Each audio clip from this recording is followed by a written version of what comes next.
വെള്ളിയാഴ്ച വൈകിട്ടായിരുന്നു സംഭവം. കാരമ്പത്തൂർ സ്വദേശി റൌഫിനെ ഒരു സംഘം ആളുകൾ കാറിലെത്തി തട്ടിക്കൊണ്ടുപോവുകയായിരുന്നു.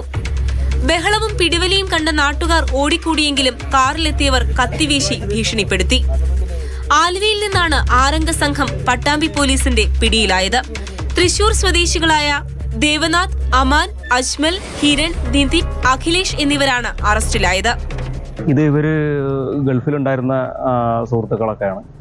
ഈ അജ്മലും അതുപോലെ തന്നെ ഈ റൌഫ് എന്ന് പറയുന്ന ആളും. അപ്പോൾ അവിടെ ഉണ്ടായിട്ടുള്ള വ്യക്തിവിരോധത്തിൻ്റെ അടിസ്ഥാനത്തിൽ ഇവിടെ വന്ന് സംസാരിക്കാൻ വേണ്ടി വന്നതാണ്. അത് വാക്ക് തർക്കത്തിലാവുകയും അതിൻ്റെ അടിസ്ഥാനത്തിൽ ഉണ്ടാകുന്ന ഒരു നടപടികളാണ് അവരുടെ ഭാഗത്തുനിന്നുണ്ടായത്. അതിൻ്റെ അടിസ്ഥാനത്തിലാണ് ഇവരെ തട്ടിക്കൊണ്ടുപോകുന്ന ഒരവസ്ഥയിലേക്ക് കാര്യങ്ങളുണ്ടായത്. പോലീസ് അന്വേഷിക്കുന്നതായി അറിഞ്ഞതോടെ റഹൂഫിനെ തൃശൂരിൽ ഇറക്കിവിടുകയായിരുന്നു.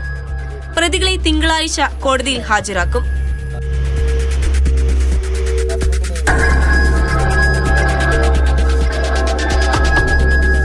മാതൃഭൂമി ന്യൂസ്, പാലക്കാട്.